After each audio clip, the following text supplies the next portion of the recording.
Thank you, Russell, and welcome everyone here today. Just looking around the room and the great opportunity that you have is actually to look at some familiar faces and literally when you do look around a room like this, because we've been around the club for so long, you actually get to see people grow up but you also get to meet some great people who you get to know for a long period of time. And pleasingly, last year, after a lot of work, and Linda Carroll, I think, is here with and the work that she does in this regard, but I just caught the eye there, and I was talking to one of our young players who got his first real crunch today out on the practice match where two players had to go low for the ball, and Jack Bryan, for the benefit of 3 or 4 pre-seasons, just made the teeth chatter a little bit more on the young man that he came the other way. But right behind him was Brian Dixon. And Brian Dixon last year was inducted into the AFL Hall of Fame, and that is just a mighty effort, Brian, and well done.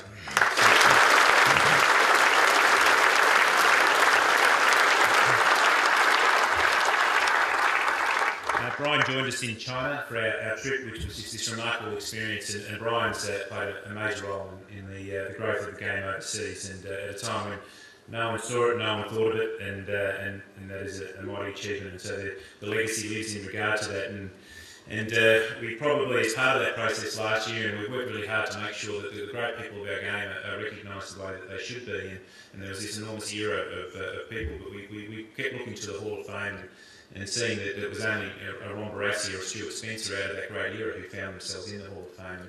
We've got to do a bit of work to make sure we get Big Bob and Murray Mithun and a few of those guys to join you, because it's the greatest era the game's ever seen, and it should be recognised appropriately. But one of the people we got to meet last year who also got inducted was a guy who only played 8 or so games for our club, and that was Stan Potts Hill, who and his story was just beautifully told during that whole era, and the things that he was able to achieve. In particular, where he found himself in the state of Melbourne, having state of Victoria, and playing for the Melbourne Football Club, having just established his career at the West Perth Football Club, and played in the Melbourne Premiership in his 8th game, and then the week after got on the troop train, went back to Perth and played in the Premiership with West Perth the following week. Sadly, we got the news around Christmas time that Potts Hill had actually passed away, and it was a sad time, but it was just you just realise how much the game can mean, and what it actually meant to his family to see Potts, who just as a great man, inducted into the AFL Hall of Fame in his 90th year. Just it's something as a club we were proud of the role that we were able to play in that actually happening. And he was an important person when Jim stood up and with our call to arms for the foundation hero to have some of these great stories that our club's produced, with Jim probably being the greatest of them. To have Potts there as part of that was a great time, and we certainly sent our wishes to his family. In the role that I play, one of the things that's important as a CEO is you actually do take a little bit of time out from time to time, take 1 or 2 weeks towards the end, and it's a time when I work particularly on more the strategic side of what we do, and it's our strategy, it's our plan, it's our way forward, and we call it the Red and Blueprint, and as part of it all, it's important to reflect, and we reflect on obviously how we're tracking, but also what we've learned, because there's always an enormous amount of learnings as each year goes by, but also what needs to be done. And as challenging as this industry is, and at times it seems really uneven, in terms of benefits certain clubs versus others, is the game does actually reward the clubs who get it right more often.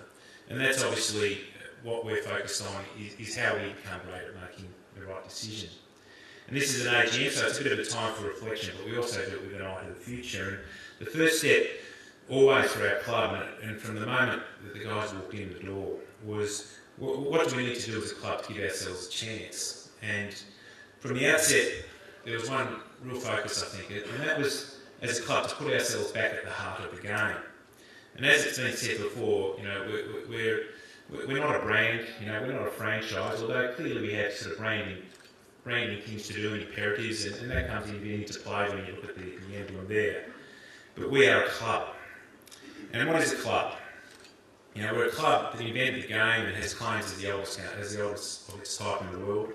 We've done it tough at different times, but we've also done it really well at other times. And we've got 12 premierships and lots of silverware in the cabinet to show that. But I've got to tell you, we've got room for plenty more. We grew this ground.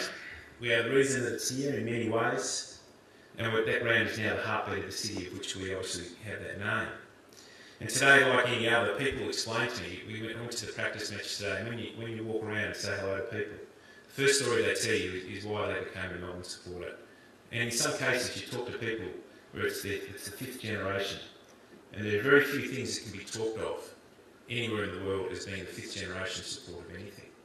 So what we actually look after and what we actually protect actually sits in the heart of you and who you are. And hopefully, as each generation passes, and we have our challenges in regard to that, we don't lose any of that support along the way. And why that's important is it's because it's about identity. And I had this conversation with Jim. It was during obviously a tough time. I got a call, went down to his house, and just talking about our club. And he just asked the question, and he's got a very disarming way about him. He just asked the question, "Oh, how are you going?" And I said, "Look, I feel really good. I feel great. I feel great to be a part of it." And as it turned out, it had a significance because it's important in terms of my own identity. And he said, "Well, that's how you go about running the club." And it showed an insight in regard which you hadn't even seen in yourself, and that's the rare talent that he's actually got. But identity is important, and our identity was probably had become one of the great untold stories of our Australian sporting culture. We've told it, and we've gone about telling it in the old-fashioned way, and hearing Don talk about Martin Flanagan's words about Arthur Wilkinson, and having Martin in our club to tell the story, because he's the best storyteller in the game, and he does it beautifully. It's been part of that, sort of, if you like, the old-fashioned way of telling the story. But we also tell stories by how we talk to people. And I had, when I was coming in here, someone mentioned they caught up with Brad Green just at an after-match function, I think it was in Darwin. And they just said how prepared Brad was just to stand with them and talk, and just explain, where we're going, how we're going, his sense of confidence and those sorts of things, and the confidence that brings in other people. The story's also told in our new emblem, the emblem of the team we love. It's got a modern sort of feel about it, but it's authentic. It's authentic because it's actually telling you really a real story. And in the emblem, there is a trident. We can't agree on many things when it comes to demons, but we do agree that he's got little horns and he's carrying he's got a little tail and he's carrying a pitchfork or a trident, whichever way you want to describe it. But the part of the trident which is important is the fact that it actually represents the players themselves, because it was originally a call to arms by Checky Hughes, who said to lift your heads and play like demons back in about 1933. And it does represent these guys who are about to embark on their career as young men, who can now say, okay, I am now one of the 1,200 players who've got to play for Melbourne, and to have that one game and then hopefully build a career from that. But it's a trident within the emblem which actually represents them. Sadly and unfortunately, whilst Popsicle went and served in war, and he actually did come home, there's a little flame within the M, which indicates the 21 Melbourne players who went to war and didn't come back. So they're represented in the trident as one of the 1,200, but also represented in the flame as those who played the ultimate sacrifice. And it was the call of club and the sense of belief which Jim created in terms of call to arms, which enabled our club to be debt-free, the ability to play the game, but it's also about what they bring to the group and the ethos that comes with that. And then it's the responsibility of all of us to develop them across the many dimensions the game now demands. And as we know, the game demands a lot of them personally, and we read about it probably too often, but it does have that responsibility, hence the community programs. Basically, we take these young guys at 17, 18, 19 years of age and put them on a rocket ride, and they get some of the most important development a person can actually get, but there's parts of their development which is left behind, and therefore our community programs become important or fundamental. We also must provide elite coaching and the resources required to produce great outcomes. And in June last year we moved to Amy Park, a deal which Matt Green put together, done a fantastic job. And it's not a coincidence, it's not just circumstance that when Brad was appointed captain of the club that he did talk of just how important it is to walk into work and you literally can't take the smile off their face. And yes, a 25k dumbbell is still a 25k dumbbell, it's not going to do the work for you.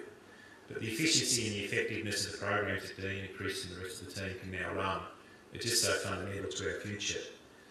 And there can't be any distractions anymore, and we don't have any distractions. And from that level, when we seek and demand high-level performance from everyone around the place, there can't be any excuses. And the term which we coined last year, and it came out almost by accident when Jim was talking to the play group, is this notion of base camp. And it's taken some doing for us to get to base camp, to get to the stage where we can actually now look our players in the eye and say we're getting the same opportunity as what the bloke you're playing against is, that our staff can actually feel the same, and the relationships that we're actually building with people. We're now investing in ourselves in a way that we couldn't do for many years, and we're debt free. But as I mentioned before, the fundamental is for us to build the profit model that got us. It was the lack of that quality profit model which got us into debt in the first place. But it's also critical that those who love us feel that their love is actually reciprocated, and people actually talk about the football club as a relationship as strong as love. But it's also important we grow our supporter base. It's important we build our sponsorship and the work that, as I mentioned before, John Pulakakis, Peter Maynard, these guys are doing it just terrific. And build our corporate base by giving real value and understanding the people what they expect from their investment. And also for the players, just recognising that talent is just their ticket to the game. And developing a game style that is hard to match, played by committed, aggressive players who are fanatical about winning is what our expectation actually is. And the term we've now called it in the next phase of the strategy as we move forward is called in the game. It's like half time in a game of footy, you want to be a chance. We've called it the strategy because that's what it is. And we're in the game because of the people in this room, the board, the administrative team. We're really proud of our team, love working with them, the coaches, the players, but it's you guys who have put us back in the game. And watching our team develop will be like watching your child grow. Somehow a childhood seems to last forever, but then all of a sudden you're looking at a young person and what you've seen them become an adult. And they're showing all the benefits, hopefully, of your good parenting and their own personal experiences. And hopefully they'll carry with them a belief that whatever this world actually throws at them, they'll be able to handle it and turn it into an advantage for themselves. And as I said in our yearbook, you'll enjoy watching our team grow, but you'll love watching our team win. Thanks very much.